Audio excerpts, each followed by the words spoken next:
Hello दोस्तों, welcome to Uttarakhand समाधान। तो दोस्तों, डेली टेस्ट सीरीज आज है हमारा भाग 91, जिसमें हम देखेंगे महत्वपूर्ण 25 प्रश्नों को। तो कल से इस सीरीज में हम अब कम से कम 5 प्रश्नों को हम कंप्यूटर के ऐड कर रहे हैं। और जिसने मतलब टेलीग्राम ग्रुप नहीं ज्वाइन किया उसको ज्वाइन कर लें, क्योंकि वहाँ पर उसकी पीडीएफ मिल जाती है आप लोगों को। तो सर्च करें टेलीग्राम पर उत्तराखंड समाधान, या डिस्क्रिप्शन से आप लिंक ज्वाइन कर सकते हैं, वहाँ पर मैंने लिंक उसका दिया हुआ है। तो चलो शुरू करते हैं आज के महत्वपूर्ण 25 प्रश्नों को। पहला प्रश्न है कि सिंघाली गढ़वाल में राष्ट्रीय विद्यालय किसने खोला था। तो दोस्तों, बात होती है कि सिंघाली गढ़वाल, तो इसका जो सही हमारा आंसर होता है वह है इसका सी, सदानंद कुकरेती द्वारा। दोस्तों, हमारी यह बात चलती है जब एक प्रमुख हमारा आंदोलन चल रहे होते हैं, भारत छोड़ो आंदोलन, तो उस समय हमारे ये प्रमुख विद्यालय खोले जाते हैं। और एक हमारा ताड़ीखेत, बोले तो अल्मोड़ा, ताड़ीखेत अल्मोड़ा में भी एक हमारा प्रेम विद्यालय खुलता है। और जिसकी जो उसको खोलने वाले होते हैं वो दो व्यक्ति होते हैं, एक देवकी नंदन पांडे और दूसरा भगीरथ पांडे। जिसको देवकी नंदन पांडे को तो हम कुमाऊं का गांधी के नाम से भी जानते हैं। दूसरा प्रश्न है कि शराब विरोधी आंदोलन को उत्तराखंड संघर्ष वाहिनी ने कब उजागर किया। दोस्तों, पूछा जा सकता है कि भाई शराब विरोधी आंदोलन को उजागर किस ने किया था। तो उत्तराखंड संघर्ष वाहिनी ने किया था। और किया कब था, तो दोस्तों कब, सी, 1984 में। और दोस्तों, बात आती है हमारे जब शराब विरोधी आंदोलन पर, तो सबसे महत्वपूर्ण हमारी कौन सी, टिंचरी माई, एक प्रमुख हमारी महिला होती है जिनका संबंध हमारे इस शराब विरोधी आंदोलन से होता है। और टिंचरी माई को ठगुली देवी, दीपा देवी नौटियाल और इच्छागिरी के नाम से हम जानते हैं। तीसरा प्रश्न है कि एनडी तिवारी ने विश्वविद्यालय आंदोलन कब चलाया। दोस्तों, हमारे उत्तराखंड में विश्वविद्यालय के लिए बहुत आंदोलन चले, जिसमें कि नारायण दत्त तिवारी द्वारा एक महत्वपूर्ण आंदोलन चलाया गया था। वह सन था हमारा बी, 1955-56 में। क्योंकि उन्होंने उत्तर प्रदेश विधानसभा में ऐसा कुछ प्रस्ताव रखा था कि भाई हमारे यहाँ भी स्कूल होने चाहिए करके, विश्वविद्यालय होने चाहिए। उत्तराखंड का उस समय हिस्सा था कुमाऊं और गढ़वाल। तो बात होती है, प्रस्ताव तो 1955-56 में रखा था, लेकिन जो पारित हुआ था या हमें देखने मिलता है कि भाई हमारा कुमाऊं विश्वविद्यालय, गढ़वाल विश्वविद्यालय बन चुका है। तो दोस्तों, वह सन था हमारा कौन सा, 1973। चौथा प्रश्न है कि मोहम्मदपुर परियोजना किस नदी पर स्थित है।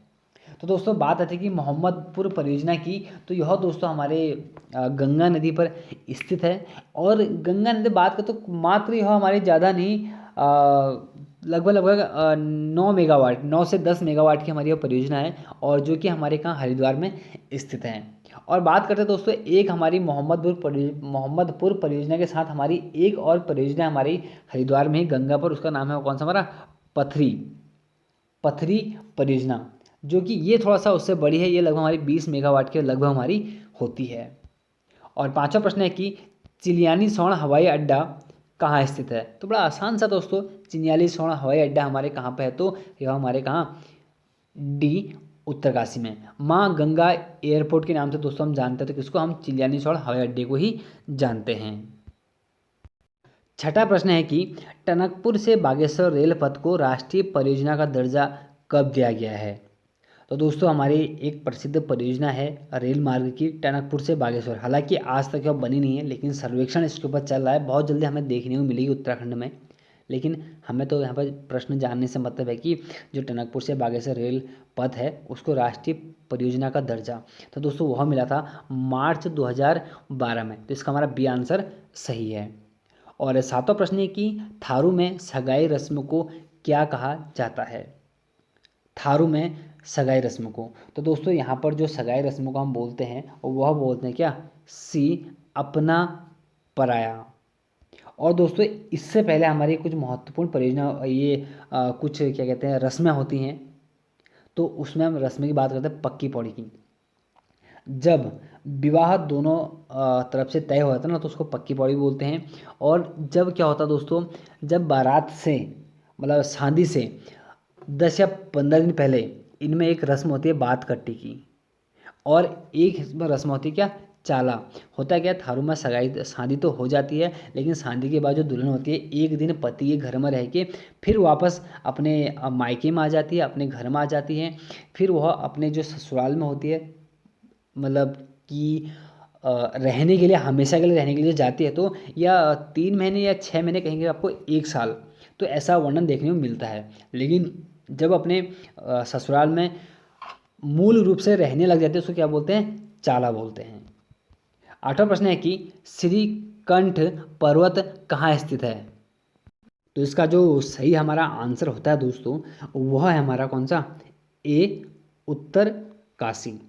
और दोस्तों जो हमारी इसकी हाइट है श्रीकंठ पर्वत की, वह दोस्तों हमारी कितनी है, लगभग लगभग 6,728 मीटर। हाँ, 6,728 मीटर हमारी क्या होती है इसकी हाइट है। और 9वां प्रश्न है कि डॉक्टर S.C. खरकवाल ने ऊंचाई, ताप और वनस्पतियों के अनुसार राज्य को कुल कितने भागों में बांटा है। तो दोस्तों इन्होंने जो जलवायु और हमारे ताप और वनस्पति के अनुसार हमारे जो राज्य के भौतिक भाग को बांटा है, वो मात्र कितने, 6 भागों में बांटा है। तो इसका आंसर हमारा सी है। और 10वां प्रश्न है कि हमारा एक बहुत महत्वपूर्ण प्रश्न है कि देविका चौहान का संबंध किस जनजाति से है। तो एक हमारी प्रसिद्ध समाज सेवी हैं देविका चौहान। तो दोस्तों इनका जो हमारा संबंध है वो है हमारे किससे, सी, जौनसारी जनजाति से। तो ध्यान देना हमारा कौन सा, सी। 11वां प्रश्न है कि हमारा आलमगीरपुर किस नदी के किनारे स्थित है। दोस्तों हमारा आलमगीर महत्वपूर्ण क्यों होता है, मैं आपको थोड़ा सा बता दूं। होता क्या है, हम जब सिंधु सभ्यता को 4 भागों में बांटते हैं, 4 भाग, एक तो हमारा कौन सा पूरब, एक कौन सा हमारा पश्चिम, एक है कौन सा उत्तर, एक कौन सा हमारा दक्षिण। तो दोस्तों हमारे जो बात करते हैं ना कि हमारा कौन सा यहाँ पर पूछा गया आपसे, आलमगीरपुर। तो दोस्तों जो आलमगीरपुर है हमारा, ये हमारा कौन सा, हमारे पूर्वी क्षेत्र में एक प्रसिद्ध स्थान था जो कि हमारे उत्तर प्रदेश में पड़ता है। और पश्चिम की दोस्तों बात जब हम करते हैं तो यहाँ पर हमें मिलता है सुतकांगेडोर। सुतकांगेडोर जो कि दोस्तों अभी वर्तमान में बलूचिस्तान में है। और एक हमारा होता है कि उत्तरी क्षेत्र, उसमें दोस्तों हमारा एक होता है प्रसिद्ध कौन सा, मांदा। मांदा तो जो कि हमारे जम्मू में था, और जम्मू कश्मीर। और एक होता है हमारा दक्षिण में क्षेत्र जो कि हमारा कौन सा, दाइमाबाद। वही महत्वपूर्ण स्थल है दाइमाबाद, जो कि हमारे कहाँ पर था, महाराष्ट्र में था। लेकिन आपसे पूछा गया है जो आलमगीर, आलमगीर मतलब क्या, जो पूर्वी जो हमारा हिस्सा है यह किस नदी के तट पर स्थित है। तो दोस्तों जो हमारा आलमगीर है यह हमारे हिंडन नदी, ठीक ध्यान देना आप, हिंडन नदी के किनारे पर हमारा स्थित है। और वहीं पर अगर आपसे पूछा जाता कि सुतकांगेडोर किस नदी के तट पर स्थित था, तो दोस्तों दासक नदी उसका आंसर होता। और अगर आपसे यहीं से आपसे पूछ देता भाई कि हमारा जो मांदा है जो जम्मू में है, तो वहाँ पर आपको पता है भाई चिनाव नदी बहती है, तो उसका हमारा सी आंसर सही होता। और अगर आप सबसे दक्षिण में आपसे पूछता कि जो दाइमाबाद हमारा महाराष्ट्र में स्थित है, वहाँ पर वो किस नदी के किनारे पर स्थित है, तो कहीं ना कहीं हम उसका आंसर क्या था, हमारा गोदावरी इसका आंसर होता। लेकिन अभी ध्यान देना है दोस्तों, ये कुछ महत्वपूर्ण हमारे सिंधु सभ्यता के सर्वाधिक प्राचीन हमारे कुछ स्थल होते हैं, जैसे आलमगीर हमारे कौन सा, इसका हिंडन इसका सही आंसर है। और 12वां प्रश्न है कि सिंधु सभ्यता में किस नगर के घरों के दरवाजे मुख्य सड़क की ओर खुलते थे। बाकी दोस्तों हमें एक चीज़ देखने को मिलता है कि हमारी जो सिंधु सभ्यता में जितने भी घर होते हैं उनके जो दरवाजे खुलते हैं ना, वो हमारे कहाँ पर, सड़क की पीछे की ओर खुलते हैं। लेकिन हमारा एकमात्र शहर हमें वो देखने को मिलता है जिसके दरवाजे सड़क की ओर खुलते हैं। तो इसका जो सही आंसर हमारा वह है सी, लोथक। और बात करते हैं कि लोथक किस नदी के किनारे पर, ये पूछा जा सकता है। तो ध्यान ना दोस्तों कि लोथक जो हमारी भोगवा नदी के किनारे पर स्थित है। और जिसकी जो लोथक शहर की जो खोज की थी दोस्तों, वो रंगनाथ राव ने की थी। ध्यान देना कौन सा, रंगनाथ राव ने की थी। लेकिन इनने जो की थी ना, ये बड़ा अलग अलग हमें उल्लेख देखने को मिलता है कि एक बार 1955 से खोज हुई थी, फिर 1962 में दोबारा इसकी खोज हुई थी। और 13वां प्रश्न है कि हमारा सांख्य दर्शन के प्रवर्तक कौन थे।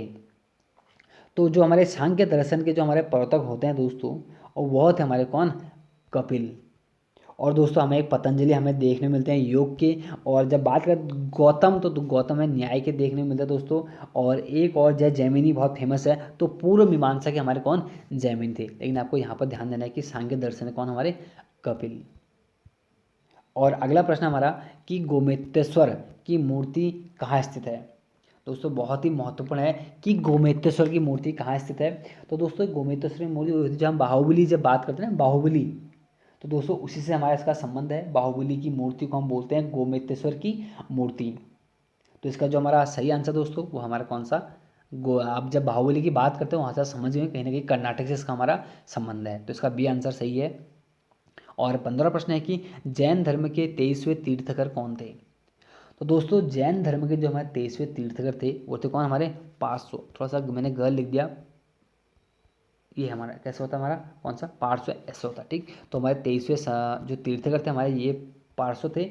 और महत्वपूर्ण था कि इनका कभी पूछा कि प्रतीक चिन्ह क्या था, तो ध्यान देना भाई इसका क्या था, हमारा सर्प था। तो मैंने आपको देखिए यहाँ पर 21वें कौन थे हमारे, ये नामी थे, 22वें अरष्टनेमी, 23वें पार्थ, 24वें कौन से, महावीर। ये सब के सब बहुत महत्वपूर्ण हैं। 16वां प्रश्न है कि व्यर्थ, ध्यान देना, व्यर्थ शब्द में किन वर्णों की संधि हुई है। दूसरा सिर्फ पूछा गया कौन सा, व्यर्थ। बहुत अच्छा प्रश्न है, कभी एग्जाम पूछा जा सकता है। तो 4 आपके पास ऑप्शन है, सोचें और फिर आपको इसका आंसर बताता हूँ। तो इसका जो हमारा सही आंसर दोस्तों वह है कौन सा, ए, ईंधन ओ हमारा क्या होता है, व्यर्थ होता है। और 17वां प्रश्न है कि किस शब्द में उपसर्ग नहीं है। दोस्तों को पता होना चाहिए उपसर्ग, हम जब बात करते हैं उपसर्ग की तो उपसर्ग शब्द ले लो, उपसर्ग हमेशा आगे लगते हैं, प्रत्यय हमारे पीछे लगते हैं। तो ध्यान देना, पूछा गया उपसर्ग नहीं है तो अपवाद अप हो गया, पराजय प्र हो गया, और प्रभाव प्र हो गया, और ओढ़ना ओढ़ना, तो कहीं से हमारा कौन सा, इसका डी आंसर हमारा सही होता है। 18 प्रश्न है कि अव्यय में कितने भेद हैं। तो दोस्तों अव्यय में जो हमारे हैं वो हमारे कुल कितने, 4 भेद हैं। कौन कौन से होते हैं हमारे 4 भेद, आपको जानना बहुत जरूरी है। जैसे पहला कौन सा हमारा क्रिया विशेषण, सबसे महत्वपूर्ण। दूसरा कौन सा, संबंध बोधक। और तीसरा होता है समुच्चय बोधक। और चौथा हमारा होता है दोस्तों इसमें, वो कौन सा था हमारा, हाँ, विस्मयाबोधक। विस्मयाबोधक दोस्तों पता है आपको, हर समय जिसकी देखने मिलता है, हाय, अरे, ऐसे शब्द हमारे कौन से विस्मयादि बोधक में आते हैं। कभी बात करेंगे अगले टॉपिक में कभी। तो अभी जानते हैं 19वां प्रश्न कि अंधकार का पर्यायवाची शब्द है। तो दोस्तों जो अंधकार का हमारा पर्यायवाची शब्द है और वो है हमारा कौन सा, सी, तिमिर। 20वां प्रश्न है कि ऐसा रोग जिसका उपचार संभव ना हो। तो दोस्तों इसका जो हमारा सही आंसर होता है वह होता है दोस्तों क्या, हमारा असाध्य, जिसका उपचार संभव ही ना हो। तो इसका डी आंसर हमारा सही हो गया।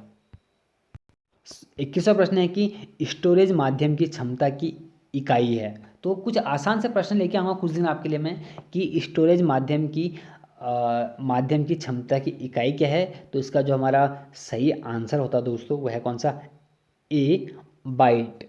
आप लोग कमेंट कर दें अगर कोई क्वेश्चन गलत होता है तो। कल का एक प्रश्न आपको अभी करेक्शन कराता हूँ मैं।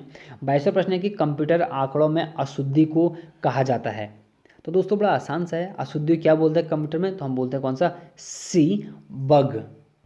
और 23वां प्रश्न है कि डिजिटल कंप्यूटर किस सिद्धांत पर कार्य करता है। बहुत अच्छा प्रश्न दोस्तों, कि जो हमें डिजिटल कंप्यूटर होते हैं वो किस आधार पर या किस सिद्धांत पर कार्य करता है। तो दोस्तों इसका जो सही हमारा आंसर होता है वह है कौन सा, 23 का ए, क्या, गणना पर।